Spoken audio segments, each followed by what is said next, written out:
Hello dear children, good evening. My name is Deepak Juneja and you are welcome at my YouTube channel English Kingdom. This is the second part of the lesson Deep Water. Deep Water is the lesson number 3 of your book Flamingo.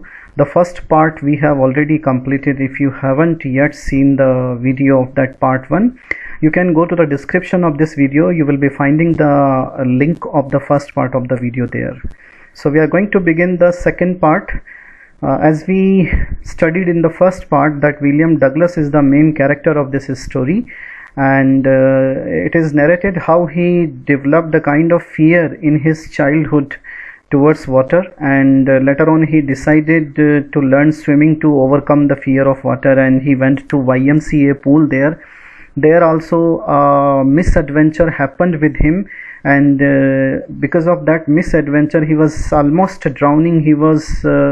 He could hardly save himself from drowning, and after that he developed a strong fear towards water. And after that, what happened with him? I never went back to the pool. From here we are going to begin the second part. I never went back to the pool. I feared water. I avoided it whenever I could. तो second part यहाँ से start होता है. उसका effect क्या हुआ YMCA pool का, कि वो उसके बाद में कभी भी पूल की तरफ गया ही नहीं. I feared water, I avoided it whenever I could. मैं पानी को बिल्कुल अवॉइड करने लगा था. William Douglas. A few years later when I came to know the waters of the Cascades, I wanted to get into them. Cascades is the name of a particular place, and waters का मतलब यहाँ पर water bodies से है. Water bodies कई तरह की होती हैं. रिवर्स भी होती हैं, पॉन्ड्स भी होते हैं, स्विमिंग पूल्स भी होते हैं, और सीज को भी वाटर बॉडीज ही कहा जाता है. So when he came to know various water bodies of the cascades, he wanted to get into them. And whenever I did, whether I was wading the Titan, ये जितने भी capital में नाम शुरू हो रहे हैं ये सभी एक्चुअल में प्लेसेस के नाम हैं. इनके आपको वर्ड्स जो है इनके मीनिंग डिक्शनरी में खोजने की ज़रूरत नहीं है.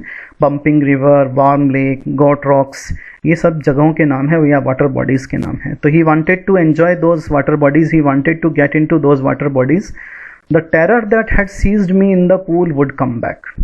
सो whenever he went there, all these water bodies are mentioned here.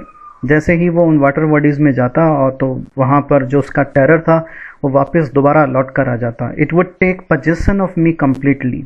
पूरी तरह से ये उस पर पोजेशन मतलब अपना अधिकार जमा लेता. मीन्स कम्प्लीटली उसे अपने क्लच में ले लेता, कम्प्लीटली उसे अपने शिकंजे में ले लेता. My legs would become paralysed. Why would his legs become paralysed? His legs would become paralysed because of fear. Icy horror would grab my heart. Icy horror. You have to take care of this word, this phrase actually, icy horror. Horror which was in the form of ice. And whenever he saw the water, this ice melted. Means that fear started to feel into his body. यानी ये horror उसके दिमाग में ice के रूप में जम चुका था, बर्फ के रूप में. And as soon as he saw water, जैसे ही वो पानी को देखता, this ice started to melt. ये जो आइस थी उसके दिमाग में पिघलने लग जाती. यानी ये फियर जो था उसका वो और ज़्यादा हो जाता. It had grabbed his heart. इसने उसके दिमाग को पूरी तरह से ग्रैब यानी पकड़ के रखा हुआ था. अब ये जो हम नेक्स्ट पेज में जा रहे हैं इसमें हम एक बहुत ही अच्छे लॉन्ग आंसर टाइप क्वेश्चन की प्रिपरेशन करेंगे. और वो क्वेश्चन ये है कि how did this instructor made this William Douglas a good swimmer. एक तो ये क्वेश्चन है, और इसी क्वेश्चन को अलग अलग तरीके से पूछा जाता है कि how did Douglas get rid of fear of water. Douglas ने पानी के जो भय था, पानी का डर, उससे छुटकारा कैसे पाया. या फिर एक क्वेश्चन इसमें और भी दिया हुआ है, आप इसमें भी देख सकते हैं. ये यहाँ पे एक क्वेश्चन लिखा होगा राइट साइड में, देखिए ये वाला क्वेश्चन है. How did the instructor build a swimmer out of Douglas. तो ये तीनों क्वेश्चंस लगभग एक ही जैसे हैं, इनकी लैंग्वेज एक ही जैसी है और इनके आंसर्स भी एक ही जैसे होंगे. तो from here we are going to start. Okay, so this handicap stayed with me as the years rolled by. Handicap means this shortage, this shortcoming. ये जो मेरी कमज़ोरी थी ये मेरे साथ में लगातार कई सालों तक बनी रही. In canoes on Maine's lake, fishing for landlock salmon. अब इसमें जितने भी एलियन वर्ड्स आपको दिखाई दे रहे हैं, these all are the name of fish. ये सब मछलियों के नाम हैं या प्लेसेस के नाम हैं जो कैपिटल लेटर्स से शुरू हो रहे हैं. कैनोज जो होती हैं वो एक प्रकार की बोट्स होती हैं, कैनोज हम बोट्स को कहते हैं। मैन ये प्लेस का नाम है, लंदन का एक खूबसूरत सिटी है। लेक फिशिंग के लिए जाया करता था, या फिर landlock salmon, salmon is a kind of fish. Bass fishing, New Hampshire, ये प्लेस का नाम है। Trout fishing, this is also a kind of fish. On the Deschutes and Metolius in Oregon, ये भी प्लेस के नाम है। Fishing for salmon on the Columbia at Bumping lake in the Cascades. Wherever I went, the haunting fear of the water followed me. Means where he was very much fond of fishing, boating, canoeing. उसे fishing का, boating का, canoeing का बहुत शौक था। सो wherever he went, जहाँ कहीं भी वो गया, ये जो पानी का डर था ये इसके पीछे पीछे चला। It ruined my fishing trips. उसके जो फिशिंग ट्रिप्स थे वो पूरी तरह से बर्बाद हो चुके थे। Deprived me of the joy of canoeing, boating and swimming. तो ये उसके शौक थे, लेकिन he was not able to complete all those pleasures only because of fear of water. So I used every day I knew to overcome this fear. He had made up his mind that he would definitely overcome that fear because that fear of water had ruined his water pleasure. उसने decide कर लिया था कि अपने water pleasure को maintain करने के लिए उसे इस पानी के डर से छुटकारा पाना ही पड़ेगा। But it held me firmly in its grip. ये जो वर्ड इट है ये टेरर को रेफर करता है। Finally 1 October I decided to get an instructor and learn to swim. और फाइनली 1 अक्टूबर को मैंने एक इंस्ट्रक्टर को हायर किया और स्विमिंग सीखने का डिसीजन ले लिया। So what is the idea behind this one? The idea behind this one is that you cannot live forever your life with your shortcomings, with your fears. आप अपनी जो mistakes हैं, आप अपनी जो कमियां हैं, उनके साथ में पूरी ज़िंदगी आप नहीं रह सकते। You have to get rid of them. आपको उनसे छुटकारा पाना ही पड़ेगा, और छुटकारा पाने के लिए क्या करना पड़ेगा? You have to do the efforts. आपको efforts करने पड़ेंगे, और efforts के बाद में ही आपको उनकी तरफ hard work भी करना पड़ेगा, and then ultimately you will be able to overcome your fear or shortcomings. So the same exactly William Douglas is also doing. He hired an instructor. उसने एक instructor hire कर लिया है, and he has taken the decision to overcome the fear of water. I went to a pool. Pool में गया, practiced 5 days a week, an hour each day. रोज 1 घंटा practice करना 1 हफ्ते के लिए, 1 हफ्ते में 5 दिन। The instructor put A belt around me. Instructor ने उसके चारों तरफ एक बेल्ट बांधी। अ रोप अटैच टू द बेल्ट, एक रस्सी को बेल्ट के साथ में अटैच किया। Went through a pulley that rain on an overhead cable, एक ऊपर ओवरहेड में यानी सिर के ऊपर एक पुली कहते हैं घिरनी, जो अधिकतर कुओं में यूज़ की जाती रस्सी के मूवमेंट को स्मूथ बनाने के लिए। He held on to the end of the rope, रस्सी के एक हिस्से को उसने इंस्ट्रक्टर ने अपने हाथ में पकड़ा हुआ था। We went back and forth across the pool, और पूल में बार बार उसे छोड़ा जाता रस्सी के सहारे, वापस ऊपर उठाया जाता। Hours after hour, day after day, week after week this continued. On each trip across the pool a bit of the panic seized me. हर बार जब भी वो जाता, a kind of panic was there, a kind of fear was there which had completely seized him, जिसे उसने पूरी तरह से जकड़ लिया था। Each time the instructor relaxed his hold on the rope, हर समय इंस्ट्रक्टर अपना जो रोप के ऊपर पकड़ थी उसको कम करता है, नहीं छोड़ता। आई वेंट अंडर, और उसके फलस्वरूप वो नीचे पानी में चला जाता। Some of the old terror returned, और उसका जो वो पुराना YMCA पूल का जो एक्सपीरियंस था उसके कारण वो पुराना डर उसके दिमाग में वापस आ जाता। My legs froze.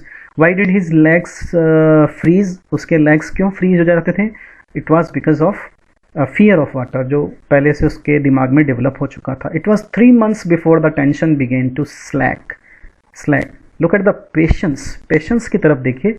3 months, उसको पूरे 3 महीने लगे। Continuous 3 months he went, and only after 3 months the tension began to slack means ease.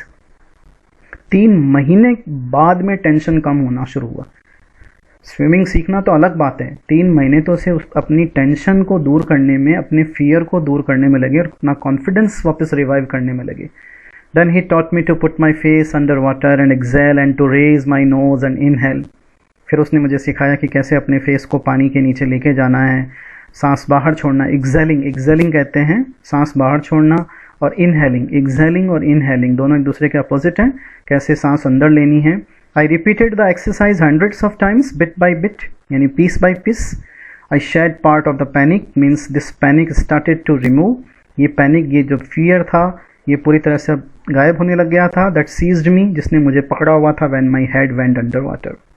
Next he held me at the side of the pool and held me kick with my legs, and the next exercise was there to teach how to kick with legs, कि legs के साथ में kicking कैसे की जाती है, which is a very important part of swimming.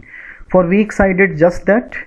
At first my legs refused to walk, but they gradually relaxed and finally I could command them. It also is not a simple exercise, kicking the legs for learning swimming. Swimming सीखने के लिए जो legs को kick करना होता है, this also may appear like a simple exercise. हो सकता है कि ये simple exercise लगे, but it needs a lot of strength. इसमें बहुत सारी strength की ज़रूरत होती है। तो धीरे धीरे gradually उसके पैर relax हुए और finally he was able to control his legs.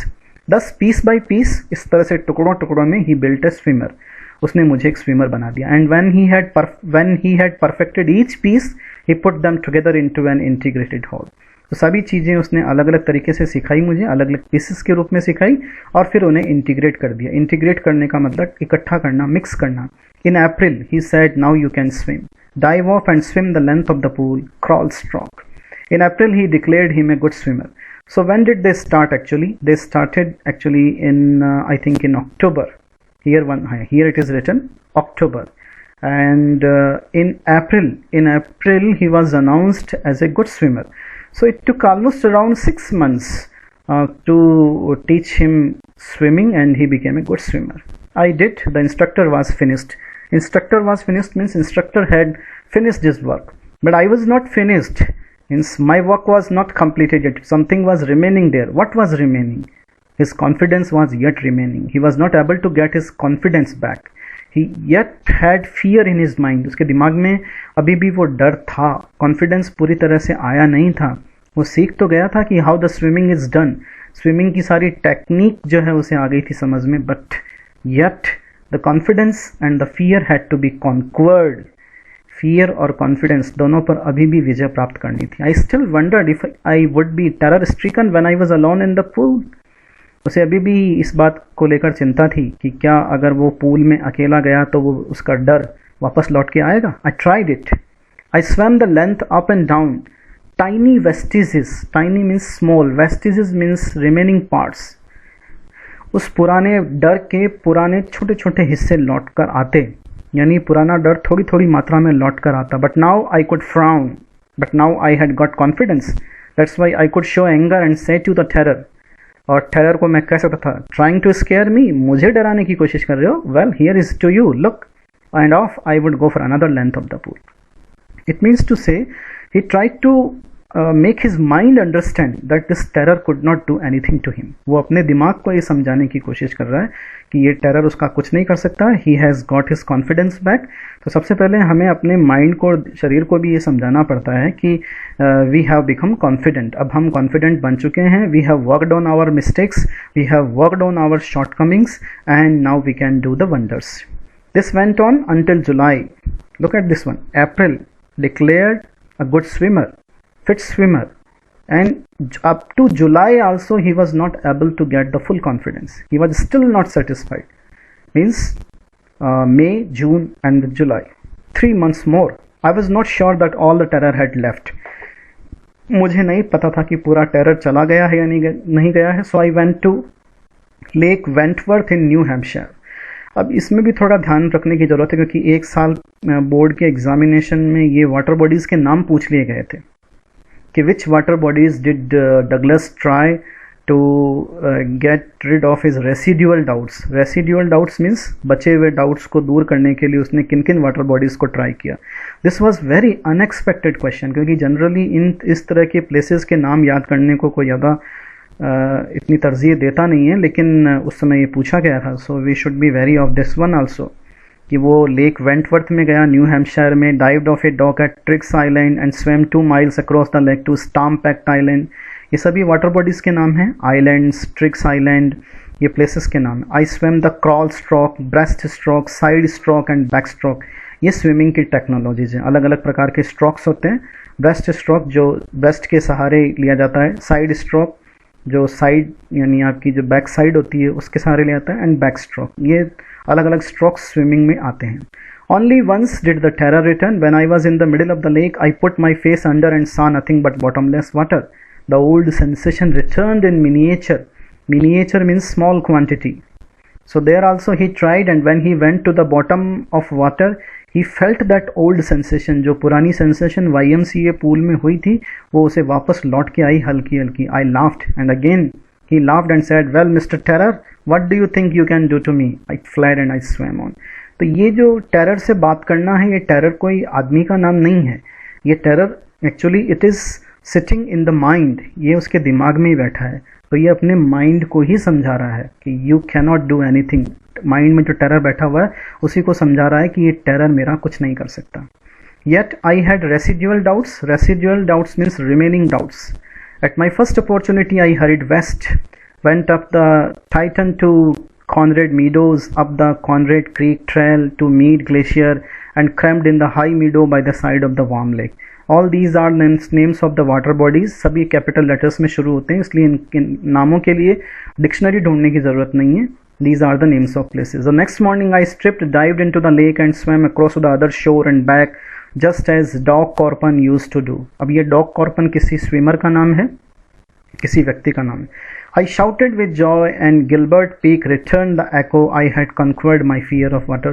So exactly यहाँ पर थोड़ा सा आपको एक multiple choice type of question के लिए तैयार रहना चाहिए, क्योंकि वो वार्म लेक वो जगह थी जहाँ उसने फाइनली उसको समझ में आ गया कि he had conquered his fear of water. क्योंकि वार्म लेक में ही उसने स्ट्रिप किया, डाइव किया और फिर स्विम किया एक शोर से दूसरे शोर पर. शोर मीन्स कोस्ट.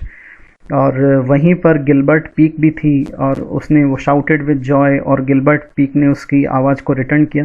तो एग्जाम में क्वेश्चन आ सकता है कि with name the water bodies where he had finally realize that he had conquered his fear of water. That was warm lake. So you need to take care of this one also. The experience had a deep meaning for me. Now these are very two important paragraphs. ये experience इसका मेरे लिए बहुत deep meaning था. यहाँ से exam में अगर क्वेश्चन आपके लिए आता है कि what message does the story leave for us, what message have you extracted from this particular lesson, तो आपको ये ध्यान में रखना है. The experience had a deep meaning for मी.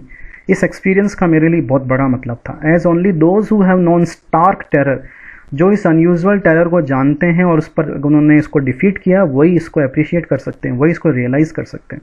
पहली बात उसने क्या रियलाइज़ की, in death there is piece.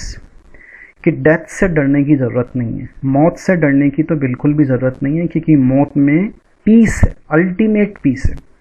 अब उसे कहाँ से ये आइडिया मिला कि डेथ में पीस है? आपको याद होगा YMCA pool. There he had a near to death experience, जहाँ everything he started to feel his body very light, जहाँ उसने अपनी बॉडी को लाइट फील करना शुरू कर दिया था.